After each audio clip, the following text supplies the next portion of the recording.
11 નંબરનું વાહન લઈને અમે લોકો રાજકોટથી દ્વારકા લગી આવ્યા હતા અને આ તમે અત્યારે જે વિડીયો જોવો છો ને આ છે વિડીયોનો બીજો પાર્ટ।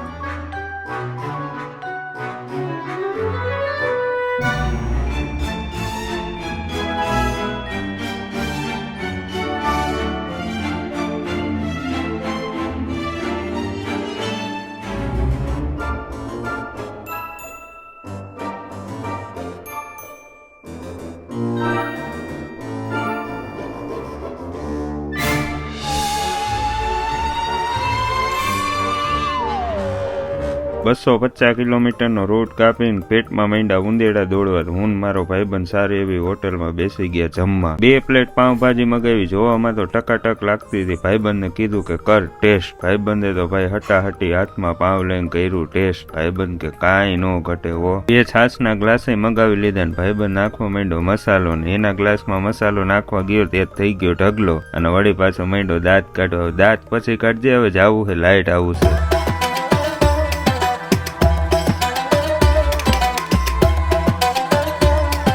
લાઇટ હાઉસે પહોંચીને અમને જે દરિયાનો વ્યૂ જોવા મળ્યો કંઈક અલગ જ વ્યૂ હતો। તો પેલા આપણે છે ને દરિયાનો નજારો જોઈ લઈ। કેમેરામેન દેખાડો તો એકવાર દરિયાનો વ્યૂ જોઈ લ્યો તમે, છે ને ખતરનાક વ્યૂ। શિવરાજપુરની જેમ છે ને અહીં એકદમ છે ને બ્લુ સાઇન વાળું પાણી છે। જ્યાં તમે જોવો ને ત્યાં લગી નકરું આખું છે ને બ્લુ સાઇન વાળું પાણી દેખાય અને એકદમ જોવો તમે આગે તમને છે ને નાવય દેખાય। અહીંથી બહુ એટલે બહુ આઘી છે। દરિયાનું પાણી એકદમ આ લોકેશન ઉપરથી એકદમ તમને છે ને શાંત જોવા મળશે। એટલે મારું એવું કહેવાનું છે કે અહીંયા દ્વારકાની અંદર આવું તો આ લોકેશન ઉપર આવવાનું ભૂલતા નહીં। હાલો હવે આપણે જાય મેન લોકેશન।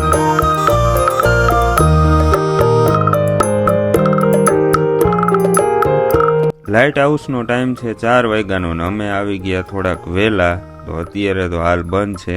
આ જગ્યાએથી એક અમને છે ને મોટી એવી શિવલિંગ જોવા મળી। જો કેમેરામેન એકવાર છે ને ઓડિયન્સને ઝૂમ કરીને દેખાડી દો। ત્યાં અમે લોકો કોઈ દી નથી ગયા, આપણે થોડીક વારમાં જાય। લાઇટ હાઉસની બાજુમાં એકદમ છે ને સરસ મજાની એક ખૂણચી દેખાણી। તો ચાલો હવે ફટાફટ આપણે ખૂણચી ઉપર બેસી જાય। સામેથી જે ભાઈ ઠંડો ઠંડો પવન આવે છે ને અહીંયા બેસીને ભાઈ એનો આમ મજા એક અલગ જ છે। હું તો કહું છું કે દ્વારકા આવો ને તો ભાઈ આ જગ્યા તો હે ને મિસ કરવી જ નહીં। અને અહીંથી જ્યાં લગી તમને આમ દેખાય ને ત્યાં લગી પાણી ભાઈ આ એક આમ અલગ જ મજા છે।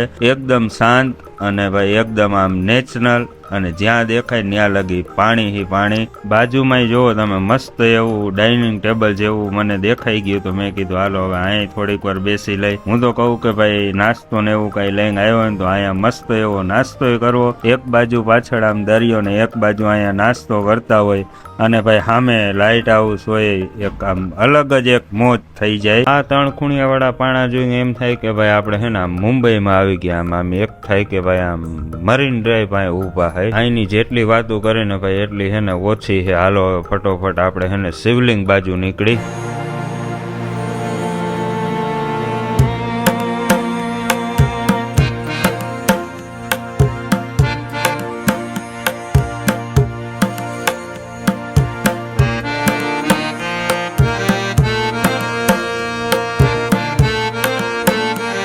આ જગ્યાએથી તમે લાઇટ હાઉસ જોઈ શકો છો। આ બાજુ છે મસ્ત એવું નાનું એવું ગાર્ડન અને એકદમ જોવો દરિયા કિનારાની બાજુમાં મસ્ત એવી ખૂણચી રાખી છે। આ લોકેશન ઉપર જે મૂર્તિ છે એનું નામ છે કરુણા મૂર્તિ અને આ પોઈન્ટને કહેવાય છે સનસેટ પોઈન્ટ। 1 મિનિટનું મોડું કર્યા વગરનું ચાલો ફટાફટ આપણે શિવલિંગના દર્શન કરી।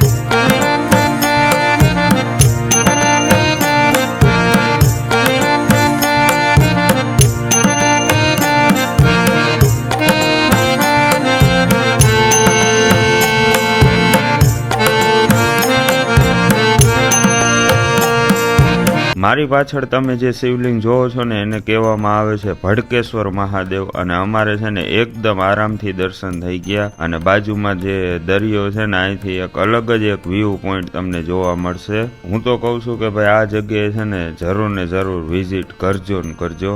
અમે લોકો આવ્યા ને ત્યારે ત્યાં છે ને પથ્થર ઉપર પથ્થર રાખતા હતા. ત્યાં છે ને મસ્ત એવો બાજુમાં દરિયા કિનારો છે. ત્યાં હમણે છે ને 2 મિનિટમાં જાય, પણ તમને એની પહેલા એક મસ્તની એક વાત કરું કે તમે લોકો છે ને દર્શન કરો ને તો જે આ શિવલિંગની ફરતે ફરતે એક છે ને મસ્ત એવો રાઉન્ડ મારવાનો, ફોટા બોટા મસ્ત એવા શૂટ કરવાના, પછી જવાનું આપણે દરિયા કિનારે.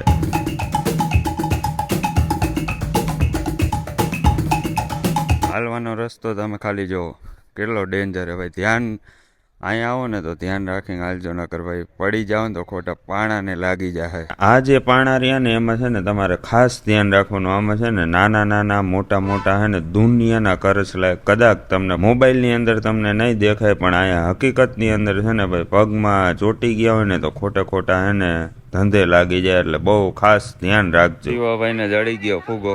ફોડો તો ફોડો. વાહ 4:15 અને અહીં હેઠે પડ્યું 11 નંબરનું વાહન. અને પાછા અમે આવી ગયા લાઇટ હાઉસે. તોય હજે છે ને ચાલુ થયું નથી, પણ હવે મને એવું લાગે કે આજે તો નહીં થાય, એક દી અહીંયા રોકાવું પડશે. શું કેવું શિવા? કાલ પાછા આવશો? અહીંયા ઉપર ચડવાની છે ને બહુ એટલે બહુ ઈચ્છા હતી મારીને શિવાભાઈની, પણ એ કઈ પૂર્ણ થઈ નહીં. હવે કાલે હાલો ભાઈ આ જગ્યાને કરી બાય.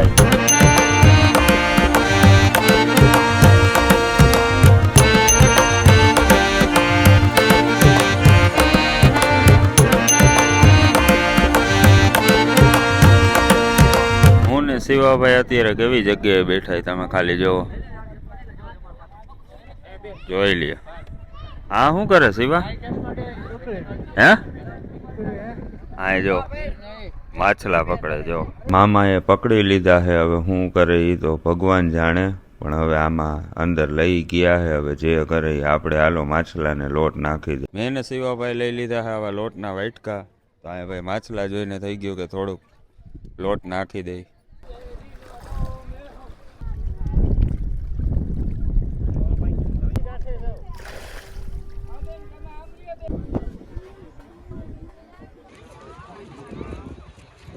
મેં અને શિવાભાઈએ છે ને મસ્ત એવું દાન કર્યું, જેમ કે આપણે માછલાને લોટ ને એવું બધું નાખ્યું અને મસ્ત એવા હાથ પગ ધોયા. તમે લોકો આવો ને તો આવી રીતે આમ જ કરજો. પહેલા હાથ પગ ને એવું ધોજો ને પછી થોડુંક એવું દાન કરજો ને પછી દ્વારકાધીશના દર્શન કરજો. અહીંનો નિયમ 99.99% આ છે. તો તમે લોકો આવો, આવી રીતના જ દર્શન કરવા આવજો. જો આપણે બહુ ટ્રાફિક હશે અને ગેટ બંધ હશે તો દ્વારકાધીશના દર્શન કાલે કરશું.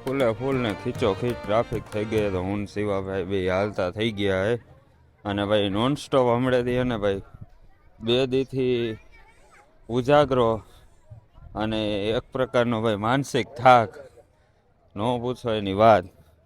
હવે ડાયરેક્ટ છે ને આપણી જે રૂમ રાખી ને, રૂમ તો ન કહેવાય એને હોલ કહેવાય. તો એ હોલમાં ફટોફટ એને પહોંચવાનું. એને ગાડી આપણી રાખી દઈ ચાર્જિંગમાં. ગાડી તો ભાઈ આજે બહુ એટલે બહુ ઓછું ચાર્જિંગ ઉડ્યું કહેવાય, એટલે એ રાખી દે મસ્ત એવી ચાર્જમાં અને પછી સૂઈ જવાનું છે આજે. તો અહીંયા આ વિડીયો એન્ડ કરી નાખી. હવે ડાયરેક્ટ મળી સવારે.